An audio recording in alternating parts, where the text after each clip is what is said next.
Chapter 1. The Hook, the doll who wrote back she received over 400 letters. 400 pieces of mail. Handwritten pages. Confessions. Prayers. Pleas. And somehow, 12 of those people received a letter back. Nobody knows who sent them. But we'll get to that. Because to understand why this happened, and what those 12 letters actually said, you need to understand what this doll is, where she came from, and why the Japanese have been afraid of her for nearly a century. In this video, we're going to go through the doll's origin, a story that involves a dead child, a grieving father, and something that refused to stay gone. Then we'll look at what happened when she became famous, and why people kept writing to her. And at the end, I'll tell you what the 12 letters said, and why at least 3 of the people who got one never spoke about it publicly again. Stay with me. Chapter 2, The Doll's Origin. Okiku of Hokkaido. The doll has a name. Okiku. She lives today in Menenji Temple in Iwamizawa, Hokkaido, a quiet Buddhist temple that looks completely ordinary from the outside. But inside, in a glass case in a back room, sits a doll with human hair. Not wig hair. Not synthetic fiber. Real. Human. Hair. That keeps growing. Her story begins in 1918. A young man named Eikichi Suzuki purchased this doll as a gift for his 2-year-old sister. She was small, she was cheerful, and she loved that doll more than anything else she owned. She named it after herself, Okiku. The two were inseparable. Then the following year, the little girl died. She caught a severe cold, some accounts say influenza, and was gone within days. Her family kept the doll. They placed it on the altar and prayed to it, because they believed, as many Japanese families do, that the spirit of someone deeply loved can pass into an object they cherished. They believed little Okiku's soul had moved into her doll. And then the hair started growing. When the doll first arrived, her hair was cut short, a neat bob, typical of dolls made in the Taisho era. But year after year, the family noticed the hair getting longer, falling past the doll's shoulders, reaching her waist. Scientists who have examined the doll confirmed it is human hair rooted from inside the doll's head. Their explanation? They have none. The temple has kept her since 1947, when Eikichi moved away from Hokkaido and could no longer care for her. He delivered her to the monks with a simple request: protect her, pray for her, and never neglect her. They have kept that promise for over 70 years. Chapter 3. The letters begin. Words spread slowly at first. Local people. A newspaper article in the 1970s. Then the internet arrived, and Okiku's story crossed every border she had never crossed herself. And people began to write. At first it was tourists. Curiosity letters. People visiting Hokkaido who had heard the story and wanted to connect with something they couldn't explain. But as the temple's address circulated online, something else happened. People began sending letters that weren't curious at all. They were desperate. People wrote to Okiku about children they had lost. About illnesses. About things they hadn't told anyone, not their doctors, not their families, not their priests. They wrote because something about the story of a little girl's soul lingering in a doll, still here, still growing, still somehow present, gave them the feeling that she might understand. Over 400 documented letters arrived at Menenji Temple. The monks collected them, read them, placed them before her case. This is where it gets strange. And what they found there, and what came next, is even stranger than anything you've heard so far. I'll get to that shortly. But first, why does any of this matter? Why do Japanese people take the idea of a spirit in a doll so seriously? Because this isn't superstition.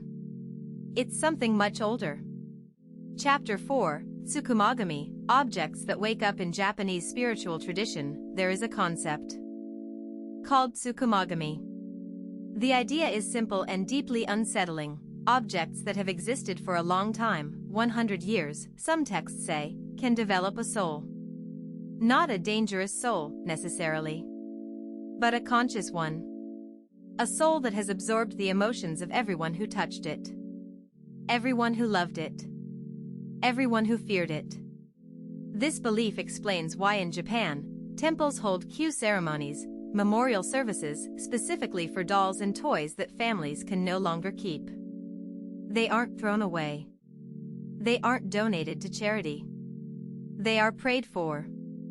Because abandoning an object that holds a spirit is considered dangerous and unkind. Okiku the doll falls directly into this tradition. But she is unusual even within it. Because most dolls kept at temples don't receive mail. And most dolls don't write back. If you find these kinds of stories compelling, the ones that live in the space between folklore and fact, between grief and the unexplained, then this is the channel for more of them. And there's a story coming later in this video that connects directly to why those 12 letters matter. Don't go anywhere. Chapter 5. The 12 letters, what was sent back here is what the temple confirmed. Over the years, 12 individuals who had written to Okiku reported receiving a response. Not an email. Not a form letter from the temple. A handwritten letter. The temple has always denied sending responses. They have no record of replies. They have no explanation. Now, I want to be careful here, because this is the part of the story where things get contested. Several of the 12 letters have been discussed in Japanese paranormal research circles since the early 2000s. Some researchers believe they were pranks sent by people who had heard the story online and found the temple's mailing address. But 3 of the letters are harder to explain. Because the recipients said the letters contained details they had never shared with anyone. One recipient, a woman from Sapporo who had written to Okiku about the death of her daughter, said the letter she received mentioned her daughter's name. Her daughter's name was not in the letter she had sent to the temple. A second recipient, a man from Tokyo, said the letter referenced a childhood memory, a specific moment that he had been thinking about when he wrote to her. A thought. Not written down. Just present in his mind. The third case is the one nobody talks about publicly. A researcher who had been documenting the phenomenon, treating it with skepticism, building a rational case against the supernatural explanation, sent his own letter to the temple as a test. He received a response within 3 weeks. He never published his research. He gave a single interview in 2009 where he said one thing about the letter: it answered a question he had never asked anyone. A question he had only asked himself, silently, before he fell asleep the night before he wrote to her. He said he would not share what the question was. Or the answer. Chapter 6. The doll today. Okiku is still at Menenji Temple. She will almost certainly still be there by the time you watch this video. The monks continue to care for her. Her hair, by the most recent confirmed measurement, has grown to the level of her knees. She arrived, by all accounts, with hair at her chin. The temple performs regular Q ceremonies for her and for other dolls that have been brought by families unable to care for them. They do not advertise the letters. They do not confirm or deny the 12 responses. When journalists ask about the letters, the temple's response has consistently been some version of the same sentence: Okiku receives her visitors with gratitude. What she offers in return is her own matter. There are still people who write to her. Not hundreds now. But letters still arrive at the temple. People who have lost someone. People who are frightened. People who, for reasons they cannot explain, feel that a small doll in a glass case in Hokkaido might be the right one to hear what they cannot say aloud. And somewhere in that stack of letters, someone is waiting. Wondering if they will be one of the 12. Chapter 7. Closing. What we don't know. Here's what I keep coming back to with this story. It isn't the hair that unsettles people most. Hair can be explained, or at least argued about. It's the letters. Because the hair growing is passive. It asks nothing of you. But receiving a letter changes something. It means something reached back. And in every culture's tradition of hauntings and folklore, that is the moment people fear most. Not the ghost standing in the corner of the room. the moment the ghost looks back. Okiku has been in that temple for over 70 years. She has received hundreds of voices. She answered 12. We don't know why those 12. We don't know what they had in common. We don't know if the letters will ever stop coming. And we don't know if, somewhere in a pile of mail at Menenji right now, there is an answer waiting to be sent. If this kind of story reaches you somewhere real, if that feeling of something unresolved is exactly why you're here, then the next video is going to take you somewhere even colder. Next time, we go to a location that appears on no official tourist map.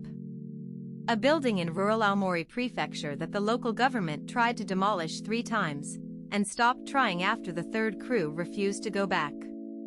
That story is coming. And it starts somewhere you have never heard of. Until then, if something here stayed with you, good. It was supposed to.